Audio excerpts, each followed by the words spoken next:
अगर आप पिछले संसद सत्रों को देखेंगे, तो आपको उसमें एक चीज़ बड़ी कॉमन दिखाई पड़ेगी। वो ये है कि राहुल गांधी और कांग्रेस पार्टी बिल्कुल अटैकिंग मोड में होती थी और भारतीय जनता पार्टी उसको डिफेंड करती थी। और जो एज होता था, वो हमेशा कांग्रेस पार्टी को होता था। राहुल हमेशा मीडिया की सुर्खियों में रहते थे।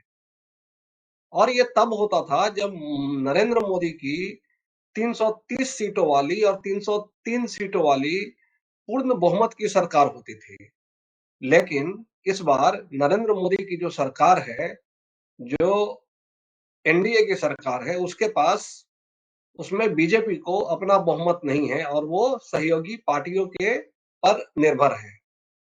लेकिन इसके बावजूद बीजेपी ने अपने रणनीति में बदलाव किया है, जो चौंका रहा है। वो बदलाव क्या है? वो बदलाव ये है कि इस बार वो राहुल गांधी पर अटैक कर रहे हैं और राहुल गांधी को जवाब देते नहीं सूझ रहा है। 99 सीटें जीतने के बाद राहुल गांधी जिस तरीके से आक्रामक हुए थे और बोल रहे थे कि नरेंद्र मोदी अब फिनिश्ड, टाटा, बाय बाय। इस बार राहुल गांधी के वो तेवर बिल्कुल गायब हैं। और हो क्या रहा है? बीजेपी ने ऐसा क्या कर दिया? बीजेपी ने इस बार के संसद सत्र में वो किया है जिसकी उससे कभी उम्मीद नहीं की जा सकती थी। राज्यसभा में डॉक्टर सुधांशु त्रिवेदी और बीजेपी की प्रेस कॉन्फ्रेंस कर संबित पात्रा और लोकसभा में मोर्चा संभाला निशिकांत दुबे ने। इन तीनों ने मिलकर के राहुल गांधी को और सोनिया गांधी पर सीधा हमला बोला है और हमला ऐसे बोला है कि कांग्रेस पार्टी को कुछ समझ में नहीं आ रहा है कि वो क्या करे। संबित पात्रा ने तो राहुल गांधी को देश का सबसे बड़ा गद्दार तक बोल दिया।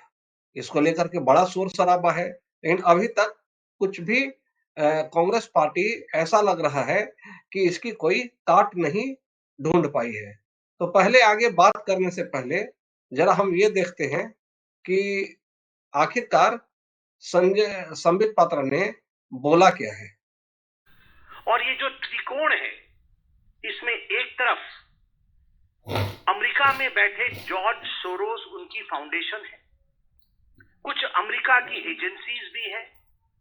त्रिकोण के एक बहुत बड़ी न्यूज पोर्टल है जिसका नाम OCCRP, organised crime and corruption reporting project, जिसके विषय में आप सब पत्रकार हैं, आप सभी जानते हैं, वह है। और त्रिकोण के जो आखिरी कोने में जो सबसे महत्वपूर्ण कोना जो हिंदुस्तान से संबंध रखता है, उस कोने में राहुल गांधी है, ऑर्डर। और आज जब मैं ये शब्द प्रयोग कर रहा हूं तो मुझे किसी प्रकार का भी भय। तो देखा आपने, ये संबित पात्रा की पीसी थी जिसमें वो राहुल गांधी को ट्रेटर ऑफ इंडिया कहा। अब उन्होंने कुछ अपनी बात को साबित करने के लिए कुछ तथ्यों का सहारा लिया है।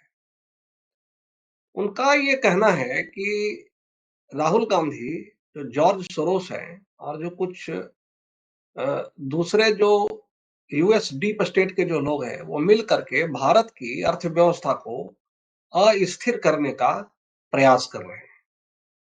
और ये एक डेंजरस ट्रायंगल के पार्ट है। और ये जो त्रिकोण है, उस त्रिकोण का जो एक कोना है जो भारत में बैठा हुआ है, वो है राहुल गांधी और वो है सोनिया गांधी। और इन लोगों को जॉर्ज सोरोस की संस्था से फंडिंग भी मिल रही है। अब इसके बाद जो है, डॉक्टर सुधांशु त्रिवेदी ने भी राज्यसभा में सीधा राहुल गांधी पर और सोनिया गांधी पर डायरेक्ट अटैक किया। उनका ये कहना था कि क्या ये सिर्फ संजोग है कि जब भी संसद का सत्र होने वाला होता है, कोई ना कोई इस तरह का एक बड़ा मुद्दा जिसमें भारत की बदनामी हो, देश की अर्थव्यवस्था को नुकसान हो, उस तरह का कोई एक मुद्दा ठीक संसद सत्र के पहले उठा करके उसको पूरी तरह से वॉश आउट करने की कोशिश की जाती है। और वो सारे मुद्दे उठाए जाते हैं जिससे कि देश को नुकसान हो। और इसमें कई और भी तथ्यों का सहारा लेकर के संबित पात्रा ने ये सिद्ध करने की कोशिश की राहुल गांधी सोरोस के एजेंट हैं, देश के गद्दार हैं और अ, कांग्रेस पार्टी देश को खोखला करने में लगी हुई है। अब बाकी तो ये राजनीति है और राजनीति में हर किसी को आरोप लगाने और विपक्षी को आरोप से बचाने का और जो अपने तर्क है देने का अवसर प्रदान करती है।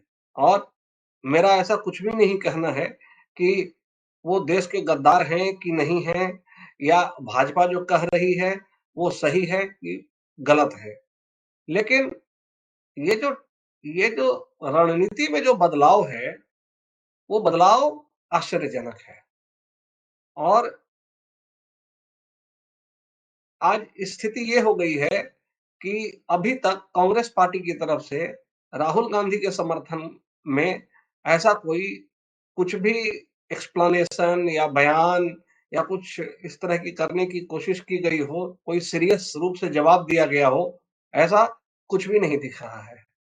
और भाजपा में जो ये आक्रामकता दिख रही है, चाहे वो वक्फ बोर्ड का मामला हो, चाहे और भी दूसरे कई मामले हो, चाहे वो राहुल गांधी पर अटैक का मामला हो, वो तब आ रहा है जब भाजपा की बहुमत की सरकार नहीं है। और मेरे ख्याल से वो शायद इसलिए भी आ रहा है कि कहीं न कहीं जो बीजेपी है राहुल गांधी को गंभीरता से नहीं लेती थी।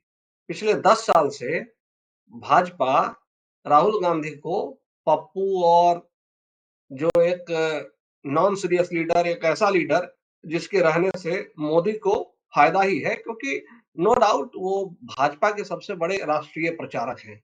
अब जब मैं ये कह रहा हूँ तो आप मेरे बयान में निहित जो सटायर है, जो व्यंग्य है, उसको आप समझ सकते हैं। एक राहुल गांधी जैसा विपक्षी नेता जब आपका प्रतिद्वंदी होता है, तो ऑब्वियसली अगर आपका नेता अगर थोड़ा कमजोर भी हो लेकिन वो सेंसिबल हो तो वो काफ़ी बड़ा दिखता है।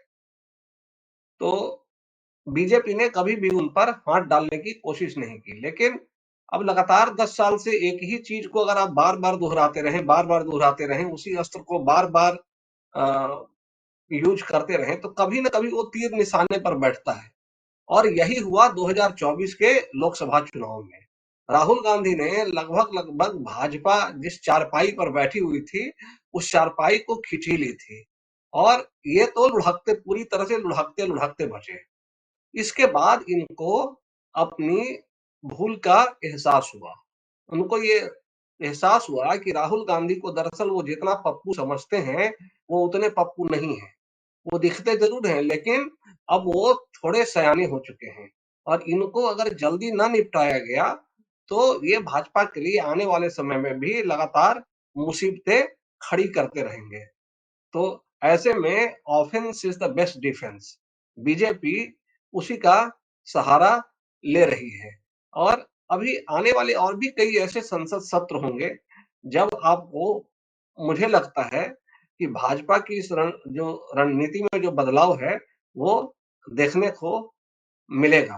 भाजपा की जो ये रणनीति है, उसका एक पक्ष ये भी है कि चूंकि राहुल गांधी लगातार अडानी का मामला उठा रहे हैं और पिछले 10 साल से उठा रहे हैं, तो भाजपा ने उनको काउंटर करने के लिए ये सोरोस का मुद्दा उठा दिया कि भाई देखो, अगर तुम अडानी अगर तुम करोगे तो हम भी, हमारे पास भी इसका जवाब है, हम भी सोरोस का मुद्दा उठाएंगे। और ये एक ऐसा पलटवार था जिसके बाद कांग्रेस पार्टी को कुछ भी सूझ नहीं रहा है। और यही नहीं, ऐसा लगता है कि इंडी गठबंधन में भी वो पूरी तरह से अकेले पड़ गए हैं। अखिलेश ने लगभग उनका साथ छोड़ दिया है। ममता बनर्जी अब खुलकर उनके खिलाफ बोलने लगी है। अब सिवाय डीएमके के उनके साथ कोई भी इंडी अलायंस का जो बड़ा नेता है वो उनके साथ नहीं दिख रहा है।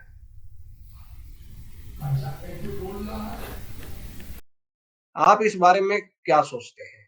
आप अपने विचार हमें कमेंट्स में लिख करके बताइए। और जो बेस्ट कमेंट है उसको मैं स्वयं कोई ना कोई कैश रिवॉर्ड दूंगा। तो चूकिए मत दोस्तों, आप इस चैनल को सब्सक्राइब कीजिए, लाइक कीजिए और कमेंट कीजिए।